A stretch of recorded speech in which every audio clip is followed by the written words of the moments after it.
Welcome everybody. My name is Vincent. I'm from Life Coach Rapid Results. Today we're going to talk about why we are who we are. Fluid personality. I'm here today with Paul. Good to see you, Vince. Yeah, tell us all about this fluid personality. Sounds good. Yeah. Sounds interesting. I don't quite know what it means, but it sounds, Come on, explain. Be good. So fluid personality means our personality is constantly adapting and changing with our environment and the people around us. Yeah. So first of all, we need to understand what shapes our personality. Our personality is constantly being shaped by our surroundings and the people around us.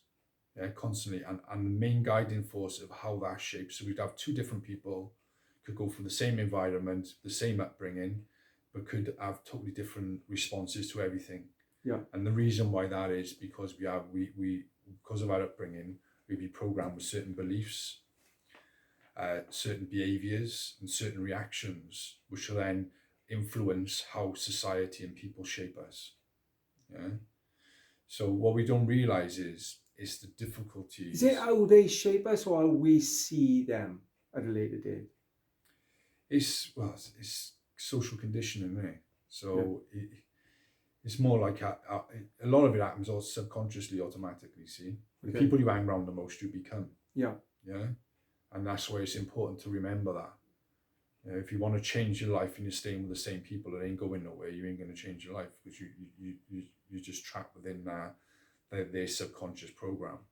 And if you ever want to change your life, it's best to find a group of people who are different to the group of people you're with that'll help you evolve and adapt a lot quicker. Yeah.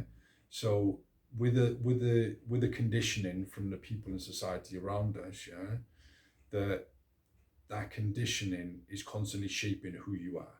So for instance, you have some bad experiences, someone gets on your nerves, something bad happens to someone dies further away, all these different things are happening and are constantly shaping who you are as a person. And what people don't realize is the most gifts you can have is the people who you don't get along with, the people who cause you resentments, who disagree with you.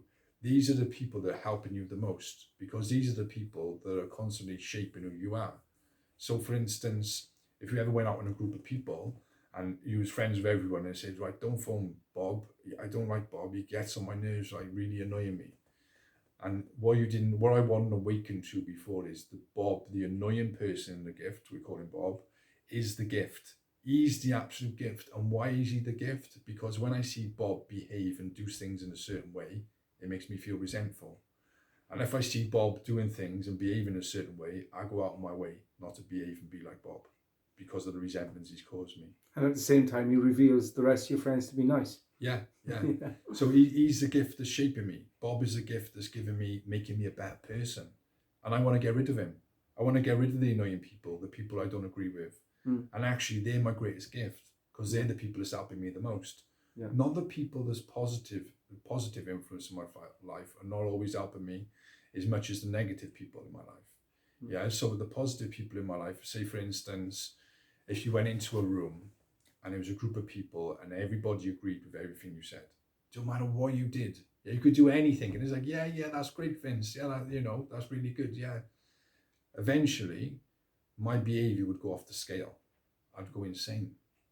I would literally, it would go off the scale. I would go insane because I'd have no looks, no feedback, nothing from anyone, which would keep me grounded and into the personality I am today.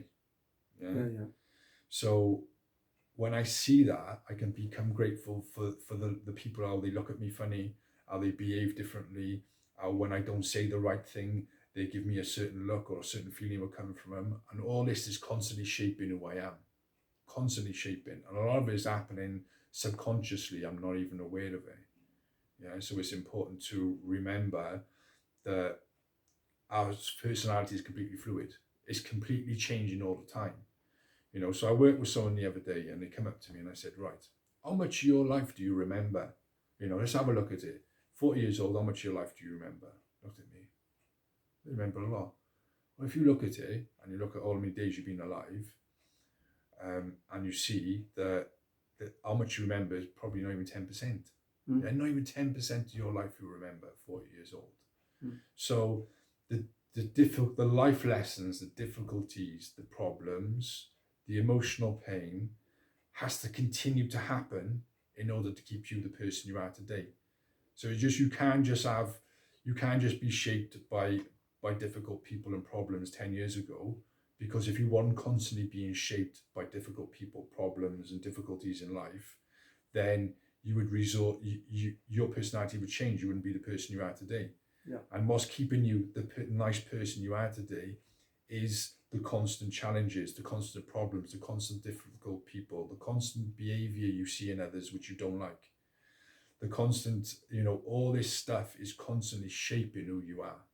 Yeah, and it's the negative stuff that has a lot more influence than the positive stuff. So a little bit like you're hurting, so now you haven't got to hurt others. Yeah, or you see other people get hurt, so you know what not to do it. So how do we know not to do something? We only know what to do. So if someone didn't go out and do it, it's like health and safety, innit? We only know about health and safety because some poor bugger's gone out and hurt themselves. Mm. Yeah, it's the same with life. So I wouldn't have enough time in my life to go and try everything and get hurt by it, because it's just impossible. So my gift is other people going out and going through difficulties and getting it wrong and getting hurt and this happening and that happening. They're my gift to helping me excel in my life a lot quicker. Mm. Because if they didn't do it, I'd have to do it to know it was wrong.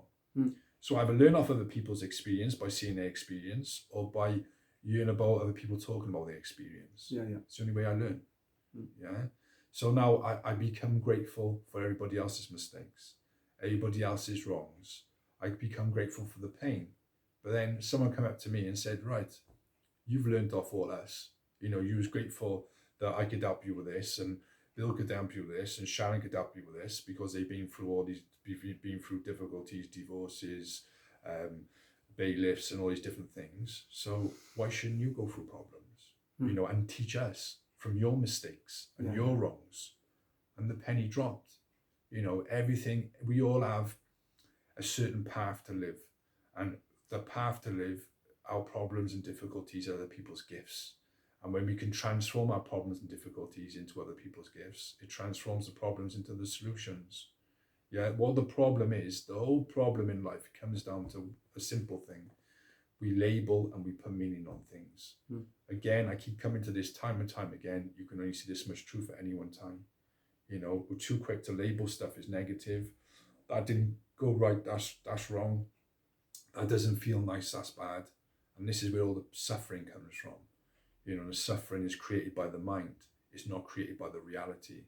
We create our own suffering through the perception. We're not seeing it through our eyes. We're interpreting it through our mind. And this is where all the sufferings come from. So now I've just awakened you to the gift in all the problems, in all the lessons, and what makes our personality who we are. Now you can see, and you can become a lot more ease and comfort within your life. And you can avoid moving away from difficult people and letting what others think or judge you control your life and imprison you in a way. You can become free from that because you can see the value in it, and it's something you want to keep. Yeah, and that's your gift. That's the gift. So thank you for joining me today. Thank you, Paul, for guiding me through this video, and you all take care. Please like, share and subscribe. See you soon.